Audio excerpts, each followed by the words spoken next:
जैसा कि आप सभी ने थंबनेल में देख ही लिया होगा, आज हम बात करने वाले कि यूपी टेट की ऑफिशियल आंसर की जारी होने के बाद, लेकिन रुकिए, इस बार 4 से 5% ऐसे विवादित प्रश्न हैं जिन पर सबको बोनस अंक मिलने वाले हैं। अगर आपके 2 या 3 नंबर कम हो रहे हैं तो वीडियो ये सिर्फ आपके लिए लाइफ सेवर होने वाली है। आंसर की तो आ गई है, पर क्या आपने वो बड़ी गलती पकड़ी जो इस बार पीएनपी ने की है? अगर आपने इन 3 सवालों पर आपत्ति यानी ऑब्जेक्शन दर्ज नहीं की तो आपके नंबर बढ़े हुए भी नंबर रुक सकते हैं। जल्दी देखिए कैसे क्लेम करना है। फिर आप सभी के मन में क्या ला रहा होगा, आफ्टर आंसर की के बाद हमारा जो फाइनल रिजल्ट है वो कब आएगा, उसके में नॉर्वेशन के अंक यहाँ पर कितने मिलने वाले, क्या नॉर्वेशन होता ही क्या है, उसका फॉर्मूला बोर्ड क्या अपनाता है, उसके बारे में इसलिए बात करने वाले। सावधान, यूपी टेट में नॉर्वेशन का फॉर्मूला लागू होते ही खेल पलटने वाला है। कठिन शिफ्ट वालों की लॉटरी लगने वाली है और आसान शिफ्ट वालों के नंबर भी यहाँ पर क्या कम हो सकते हैं। आपकी शिफ्ट कौन सी थी, पहले ये गढ़ समझ लीजिए।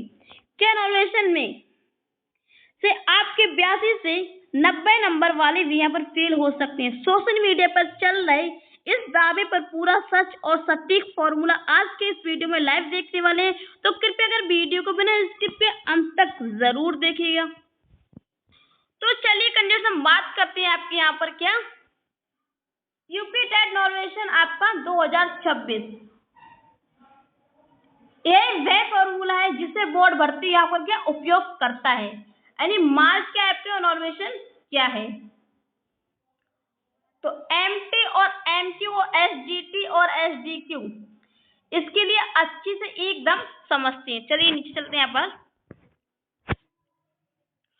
तो चलिए करने से एमटी का अर्थ होता है उस शिफ्ट का औसत अंक जिस शिफ्ट में छात्र ने परीक्षा दी।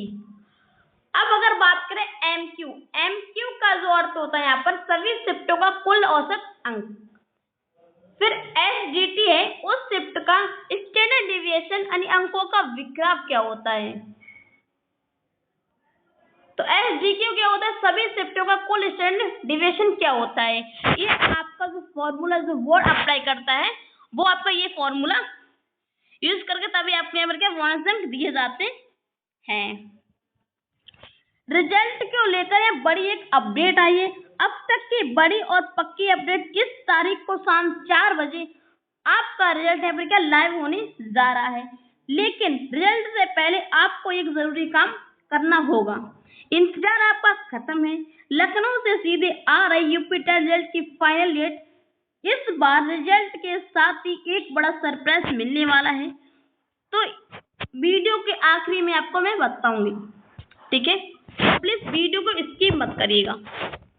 तो चलिए कनेक्ट बात करते हैं जो आपको नॉर्वेशन का जो फॉर्मूला होता है वो बोर्ड कैसे आप यहाँ पर क्या लागू करता है। तो रूल नंबर आपका 1 होता है शिफ्ट का स्तर जानना, यानी डिफिकल्टी लेवल आपका यहाँ पर क्या बोर्ड को जानना होता है। तो पहले बोर्ड ये देखता है कि जिस शिफ्ट में बच्चा बैठा था उसका प्रदर्शन यानी एवरेज क्या था। अगर शिफ्ट कठिन थी तो औसत अंक कम होंगे, ठीक है। रूल नंबर 2 कहता है यहाँ पर अंकों का फासला क्या है।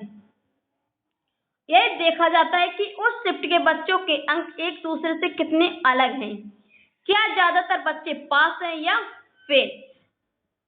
यह डाटा बताता है कि पेपर कितना यहाँ पर संतुलित था, ठीक है। आपको जो एग्जाम का जो पेपर था वो उसका लेवल क्या रहा था, कितना सेफ था। फिर आपको जो 3rd रूल होता है यहाँ पर जो वो क्या है उसको जानते चलिए।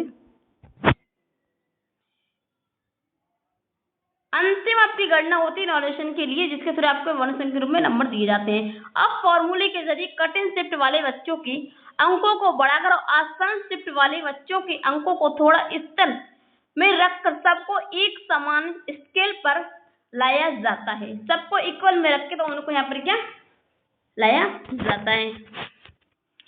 तो चलिए बात करते हैं जो बोर्ड्स होता है वो यहाँ पर क्या कैसे फॉर्मूला ये यहाँ पर लागू करता है।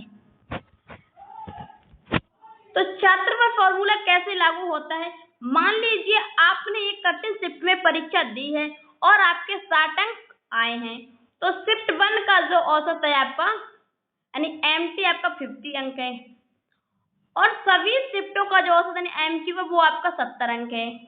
ठीक, अगर जो थर्ड की बात करें तो आपका शिफ्ट का विक्रम एसडीटी आपका कितना 10 है और जो आपके सभी शिफ्टों का विक्रम एसडीटी है वो आपका 15 अंक है यहाँ पर। ठीक है,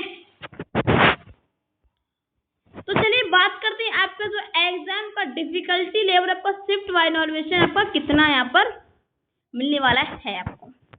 पहले यहाँ पर बात करेंगे इसके एग्जाम की डेट आपकी वो, फिर शिफ्ट देखेंगे और आपकी शिफ्ट कौन सी डिफिकल्ट थी और कौन सी आपकी टफ थी, फिर यहाँ पर इवैल्यूएशन की बात करेंगे। ठीक है, ये आपका 1 है। तो 2/7/2026 को शिफ्ट 1 में जो आपका पेपर 1 हुआ है इसका जो आप लेवल था वैसा वैसा टफ था। इसमें जो आपको इवैल्यूएशन के जो अंक है आपको 8 से 10 अंक आपको क्या मिल सकते हैं। 2/7/26 के लिए जो आपका एग्जाम हुआ है शिफ्ट सेकेंड में पेपर आपका सेकेंड था, इसका जो लेवल था आपका शिफ्ट का मॉडरेट जो आपका टफ रहा था। इसमें जो आपको इवैल्यूएशन के जो अंक है 5 से 7 नंबर तक आपके यहाँ पर क्या बढ़ सकते हैं, फिर 8 नंबर तक यहाँ पर आप क्या बढ़ सकते हैं। फिर चलिए बात करते हैं किसकी आपकी 3/7/2026 को जिन कैंडिडेट्स का एग्जाम शिफ्ट 1 में और सेकंड पेपर था उनका जो एग्जाम का जो डिफिकल्टी शिफ्ट का जो लेवल था वो आपका मॉडरेट रहा था। इसमें आपको इवैल्यूएशन के जो अंक है आपको 5 से 7 अंक यहाँ पर क्या बढ़ सकते हैं।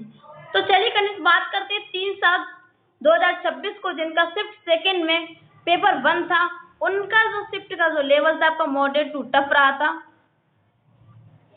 तो इसमें जो आपके इवैल्यूएशन के अंक हैं वो आपको 6 से 8 तक यहाँ पर क्या मिल सकते हैं। फिर कैंडिडेट्स बात करते हैं आपके 4/7/2026 को जो आपका शिफ्ट यहाँ पर 1 का जो पेपर 1 हुआ था इसका जो लेवल था आपका शिफ्ट का जो डिफिकल्टी लेवल था इजी टू आपका मॉडरेट रहा था। फिर 3 से 4 या 5 नंबर तक आप यहाँ क्या बढ़ सकते हैं आपको। फिर चलिए कैंडिडेट्स बात करते हैं आपके किसके यहाँ पर छात्र पे फॉर्मूला यहाँ पर क्या कैसे करते हैं ये लोग। अंकों का अंतर देखने वाले आपके अंक 60 है तो आपकी शिफ्ट का औसत 50 होगा, इसमें 10 नंबर प्लस ऐड किए जाएंगे। स्टेप 2 में शिफ्ट का अनुपात देगा, शिफ्ट के अंतर का अनुपात निकालने के लिए आपका 10 बाई यहाँ पर 10 से 15 यहाँ पर क्या भाग कर तो 1.5 आएगा आपका। और जो आपका है शिफ्ट 3 तो आपका जो अंतिम स्कोर होता है अब उसके अंतर यानी 10 को 1.5 से गुणा करके आपको कितना आएगा 15 आ जाएगा आपका। और परिणाम देखेंगे मूल औसत आपका 70 में इस अंतर को 15 को जोड़कर आपको कितना 85 बन जाएंगे। तो इवैल्यूएशन का मतलब यह नहीं है कि आपके नंबर कम किए जा रहे हैं, बल्कि इसका मतलब यह है कि कठिन पेपर में आपकी मेहनत को बाकी शिफ्ट के बराबर सम्मान दिया जा रहा है। तो ठीक है, आपके छात्र यहाँ पर तो क्या छात्र वो जो फॉर्मूला जो बोर्ड अप्लाई करता है वो इस तरीके से करता है, आपको अच्छे से समझ आ गया होगा। तो चलिए बात करते हैं आपका रिजल्ट यहाँ पर क्या कब आएगा। तो आपका जो रिजल्ट है वो जुलाई के आपके लास्ट वीक या फिर अगस्त के लास्ट वीक, आप अगस्त के आपने जो अगस्त है आपका उसके फर्स्ट वीक में आपका यहाँ पर क्या रिजल्ट आ जाएगा। ठीक है,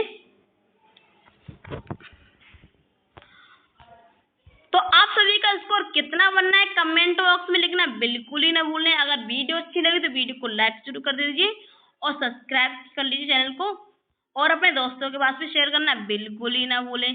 तो फिर मिलेंगे हम ऐसे एक नई वीडियो के साथ में, तब तक के लिए जय हिंद, जय भारत, वंदे मातरम।